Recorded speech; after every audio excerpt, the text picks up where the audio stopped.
All right, this is track 5, Pastor T.L. Barrett with Nobody Knows.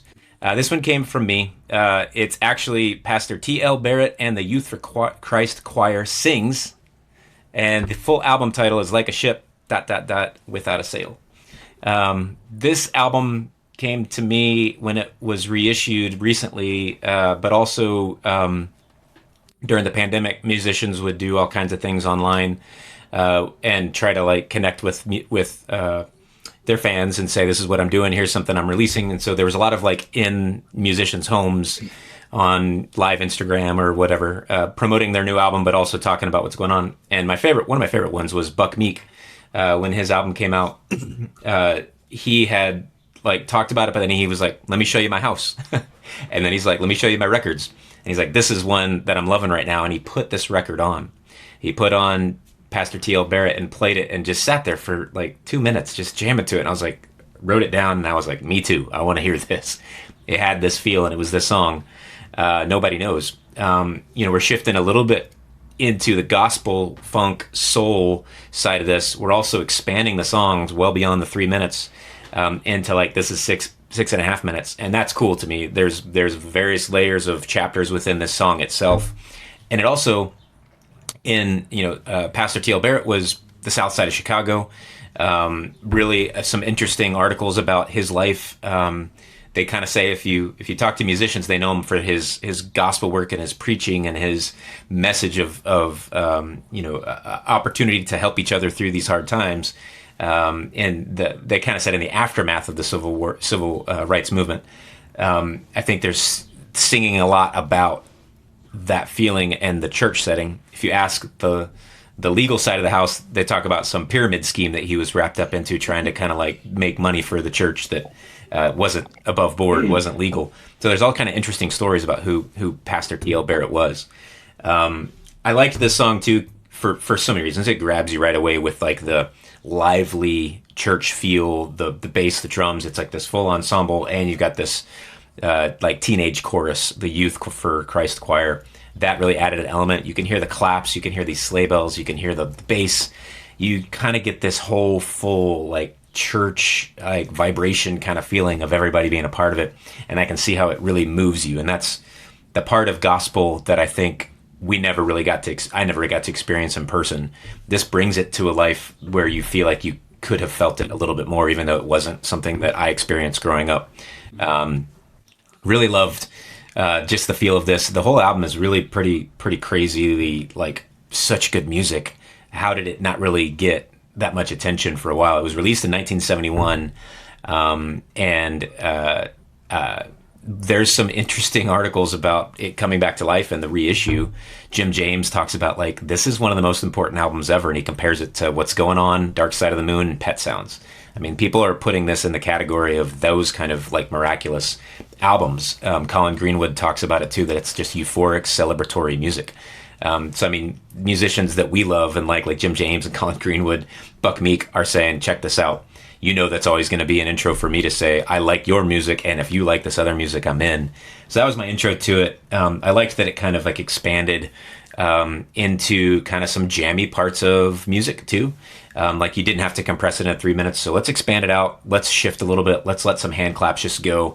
The T.L. Barrett's kind of given some, like he's just kind of adding to it before he gets into kind of, some Nobody Knows the Trouble I've Seen theme into his lyrics. So kind of reimagining that into this with a choir, with youth, and that was apparently part of his passion, was keeping youth off the streets in the south side of Chicago and bringing them into the church and letting them feel this deep, soulful community together. And I think it puts it in a song that not many others can. It is a little bit of a tangent into like gospel music that again is probably its whole other genre. But this I felt fit on here too. You guys probably didn't notice, but I had another Marvin Gaye song on here that grabbed me, and it was kind of a duet, and that was just a nod to more of the like collaborations that would go on. This one came in because it really felt like, as the playlist kind of coalesced, I was like, I kind of feel like this one has its own special place. Let me insert that one. And plus, we're going to get to talk to Marvin Gaye here in a second, too. Obviously, you can't have a soulful playlist without talking about Marvin Gaye. But I wanted to insert this as well because I think the soulful part of what I feel when I hear this song, mixed with, again, kind of crank it up a little bit like rock. Like the drummer is just wailing, and I thought that was great. The snake, or the album cover has this picture of a dude playing the piano, Gary Jones, within parentheses, snake. I'm like, tell me more about that. Why do we call that dude the snake? And he's on the piano and the organ.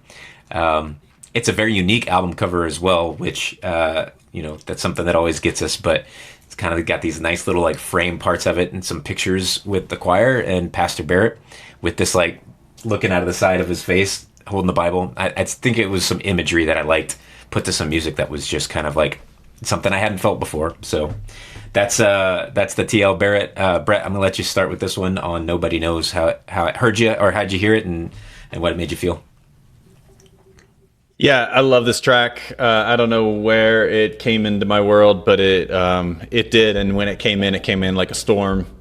There are a few tracks that I listen to that I get goosebumps like almost immediately, and when the choir's vocals come in at the 25 seconds or so after that intro, and like there's just something about that feel of being in the presence of like of gospel, of devotion, of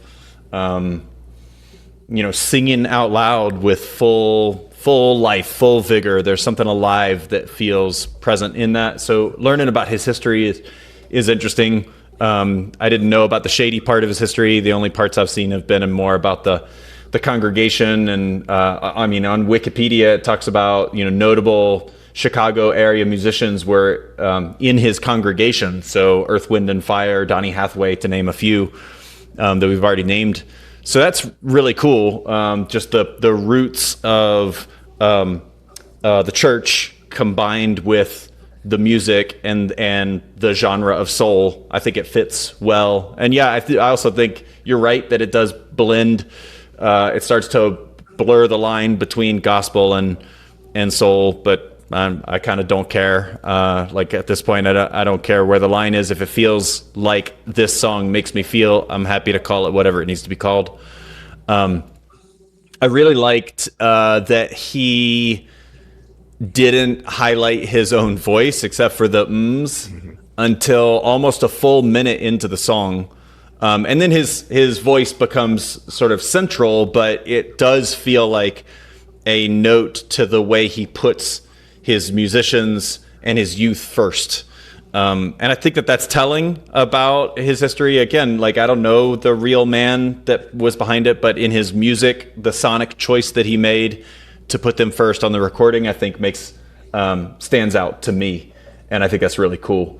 Yeah, I don't know much about the re-release. I know that it was critically acclaimed when it did release, and a lot of musicians, like you've named, have nodded to it. I understand. I certainly understand why, just like from the feel of the music. So, yeah, great one to bring us up to a little bit more contemporary influence of the songs that are coming down the pipe. But in addition to the critical acclaim, I mean, the song gets pulled into lots of new pop culture things, including ads for the NBA, Netflix, biopics, soundtracks, and samples. I mean, it has had a resurgence, and it sounds like it was so in the album was so in the artists, so in the pastor and the youth choir, that they knocked out all 8 songs. They just had 2 nights in the studio, and they did all the recordings then. So there's also a feel to the song where they're not trying to make it perfect. They're trying to make it meaningful, and or at least that's my interpretation. So I like the way that feels.